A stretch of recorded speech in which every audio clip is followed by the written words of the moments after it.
I don't think we have enough runway to take off in this thing. We don't need no runways.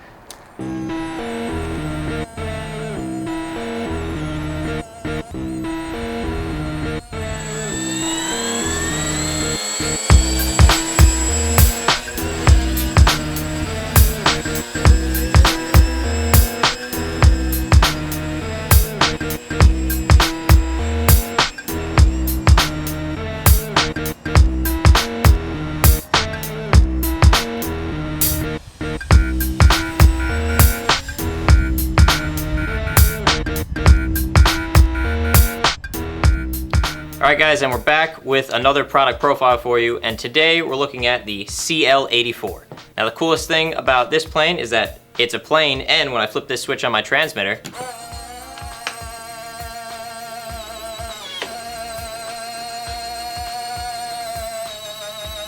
it's a tricopter also. Alright, so as you can see, the plane does both vertical takeoff and forward flight. It also do vertical landings.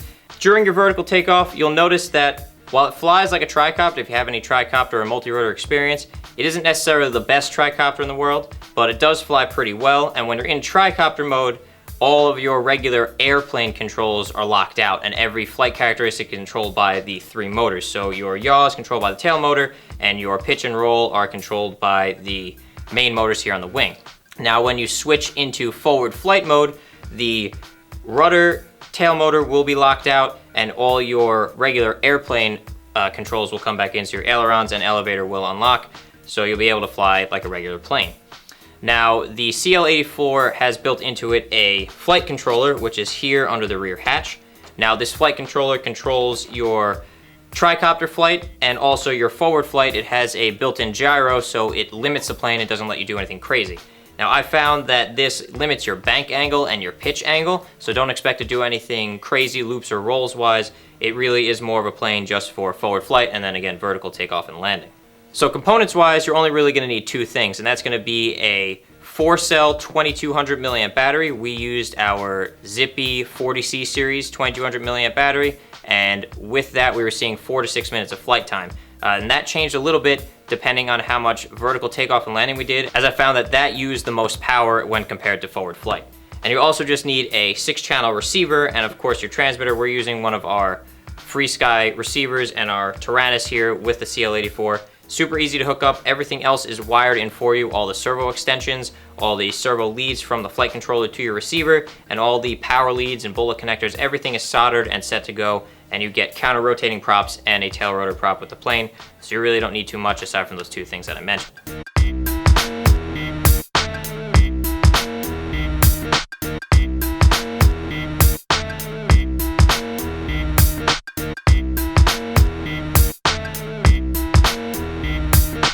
Alright guys, so you just saw the CL-84 in flight, and now we're going to take you through what's in the box and how to put it together.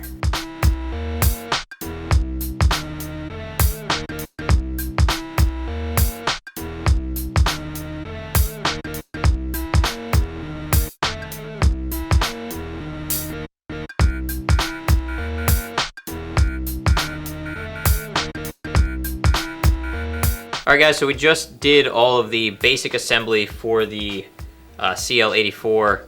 We did all the basic gluing of all the foam parts, attaching the tail surfaces and the motor pod. Super simple with just a couple screws and some glue.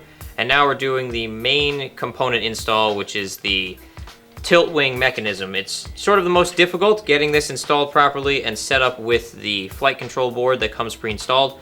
So we're going to show you how it's done. I'll walk you through any of the important parts that I find to be a little confusing or interesting that we'd want to highlight. So we'll get started on it, and we'll come back to you when we get further in.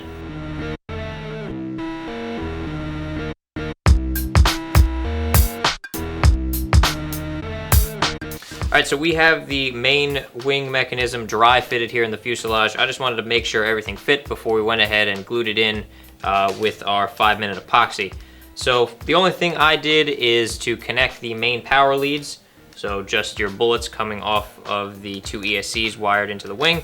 And we fed the wires through, and they're already labeled, so I don't have to worry about any of that when I feed them through. So even though it's a big cluster over here, everything's nice and labeled, so I can just plug everything in according to the diagram in the manual. So we're gonna go ahead and pull this out. We're gonna apply our 5-minute epoxy, and then we're gonna let it rest for about 30 minutes while the glue sets, and then we'll come back and wire everything up and get everything moving.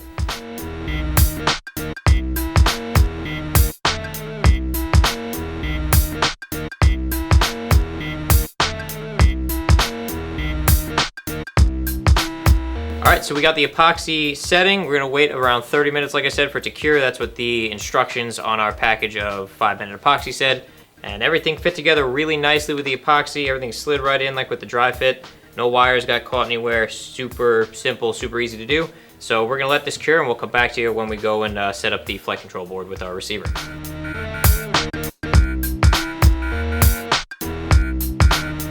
Alright, so now that we have all of our epoxy cured and set up, we're going to follow the wiring diagram for the control board that's included in the manual and wire up the wing and our receiver so we can get everything set properly and good to go flying.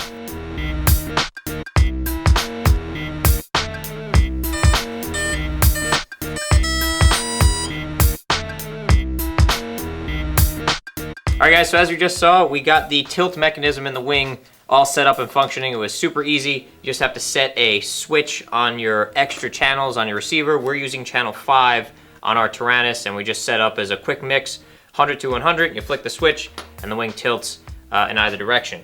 So then after you're done with that, there's a quick calibration process you have to do with the flight controller. You're basically just taking what looks like a bind plug, plugging it into an empty slot, calibrating your sticks down to the left, and then it's all done and it's all set to go.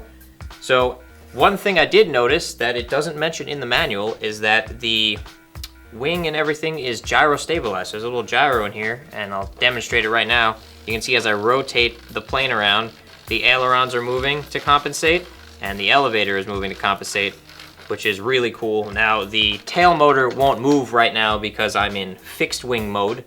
However, when I flip into tricopter mode or vertical takeoff mode, it will allow me to move the tail rotor. So I have to get that servo hooked up, I gotta trim everything out, and then we'll pretty much be done with the build.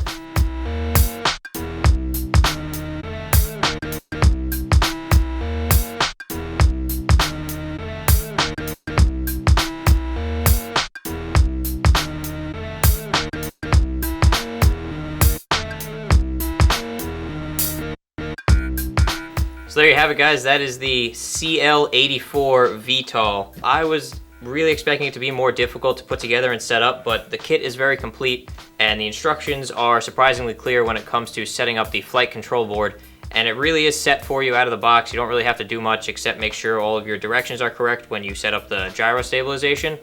Flight characteristics, it is going to take a little bit of skill to fly, not something I'd recommend for a beginner or someone who doesn't have a lot of experience flying. You definitely want to have some multi-rotor piloting experience under your belt, since this essentially is a tricopter when the wing is up like this, and then it moves into a fixed wing mode. So yeah, again, that wraps it up for the CL-84 VTOL. Make sure you keep checking our new items page, because that's where I found this guy. It was a little hidden gem on there that I almost passed over. And remember to subscribe to HobbyKing Live and stay tuned for more product profiles.